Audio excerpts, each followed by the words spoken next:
Hey there, it's Andrew here from safetyontap.com.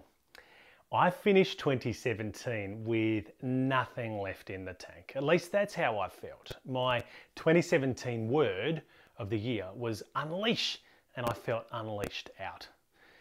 If you want to go back and hear more about that one, I've put the links to my commitment to unleash and then my end of year reflection on that in the show notes for this episode. But back to this one. I launched a new and apparently quite innovative venture in Safety on Tap Connected to serve health and safety professionals like you who want to develop better and faster than you can through existing professional development approaches. Now that's involved a fair amount of risk and investment, which has been a really great start, but hasn't taken off in the way that I would have liked. But that's what innovation is all about. And the early adopters are getting great value from what others will decide to wait for.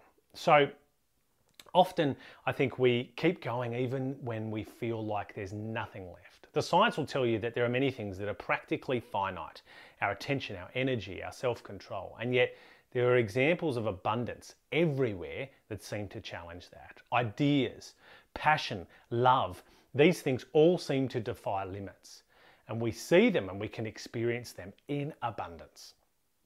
What I realised is that my empty tank analogy is a flawed representation of something that is far more complex. Indeed, a tank can be empty, and without getting too meta on you, I think we're not vessels. I think we're amazing creatures who are even more amazing when we come together with each other with abundant potential.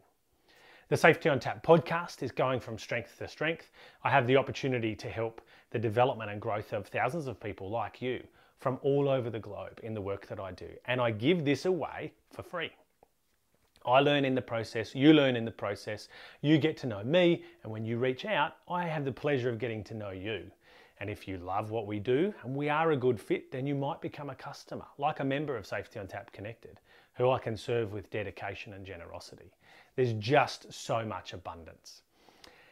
Now this past year, I have had so many great connections that have blossomed into relationships, opportunities to collaborate in both ideas and in work. I have amazing relationships with people that some might call competition, other thought leaders, consultants, speakers, educators, even podcasters and bloggers. Competition is for chumps. Co-opetition, which is cooperation with the people who others consider competition, that's the value-loaded pathway. That's abundance in action. I've had the opportunity to share what I've got in abundance, my skills and talents and value, and that's through my coaching in particular. And it's not just the work. Every single person who connects with me on LinkedIn, I engage in conversation. I try and add value to, even if it's just a friendly hello. Some people have effectively gotten coaching from me for free, simply because they continued the conversation. It costs me little, but it adds huge value. It's really abundant. My relationships continue to reinforce abundance of energy, of ideas, of friendship, of synergy.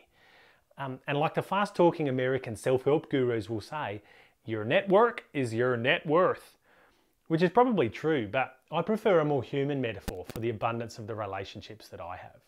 I feel like I'm in a very supportive, growth-fueling village of people who just end up being spread up all over the world. I returned to my Veggie Garden last year after I had deprioritised it because of work, and I suffered some imbalance in my ikigai as a result. And we've struggled to grow some things, but we've had an absolute abundance of zucchini, or courgette for the North American and European listeners. Literally dozens, if not hundreds of kilos. And you know what you do then? You eat lots of it in all kinds of creative ways, and then you give the rest away. Not to mention the potentially negative and pesky weeds that fight for space.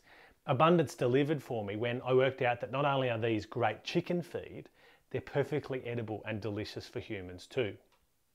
It's been a beautiful way to make the most of what we've got and to share with other people who are just super appreciative. But best of all, the lessons that my kids are learning through the great zucchini glut of 2017, they're just priceless. Abundance is everywhere. I honestly can't avoid it. Now that's looking back. So how will abundance as my guide word help me in 2018, and how will it help me help others? Well, I think it's about paying it forward. As I was writing my thoughts down about this episode, I had the pleasure of catching up with a long-time listener who's also a member of Safety on Tap Connected. And by the way, is smashing their development in the coaching that we're doing together. And they gave me a book. It wasn't just any old book. It was a book written by a person who they had originally told me about and I had come to admire. And the title and the focus of the book just seemed so appropriate for both of us, ironically, right now. They gave me the book without wanting it back or something in return. They just thought I would appreciate it and that I then might pass it on to someone else who also would. That is abundance. And thank you, because you know who you are. Abundance isn't something you just wish for and the universe delivers, though I suggest that most of you will easily find it if you're looking hard enough for it. Abundance exists because of the very nature of nature, which we are part of. So as humans, I think we need to create abundance to benefit from it. Now this might be sounding a little bit woo-woo, which is fine. If you aren't interested in hearing me out, I won't be offended if you just press stop now. But I'm sure that if you've reached this far already, what I'm saying might be resonating with you. If you think and you act with abundance, I believe whatever you do, abundance will return to you. So it's pretty simple for me then this year. Give to get. How can we stop and offer a tiny slice of what we've already got? Whether it's something physical or the highly valuable but low cost things like knowledge, experience, your time or attention. Listen to your kids' inane story. Donate your old stuff. Support the development of an early career professional. Give to charity. Encourage someone who's got great potential. Be honest in giving feedback. Always be teaching. And look out for new ideas. And maybe every now and again, give one a try. I'll also be taking some more risks this year to push me outside of my comfort zone and help me to grow even more. The sorts of things that you can expect will serve you. So I hope that if there's a match between what I'm doing and what you need, we can get to know each other and we can smash some growth together. The day before this was recorded, I had some news which was pretty crushing. I had a significant opportunity to help some people who really needed it. And we were going to do it in a way that hasn't been done before. Really creative.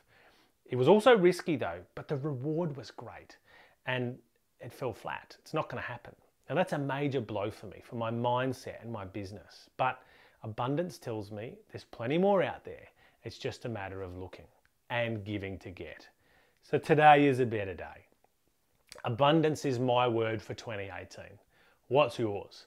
I'd really love to hear from you. Leave a comment over at safetyontap.com. See ya.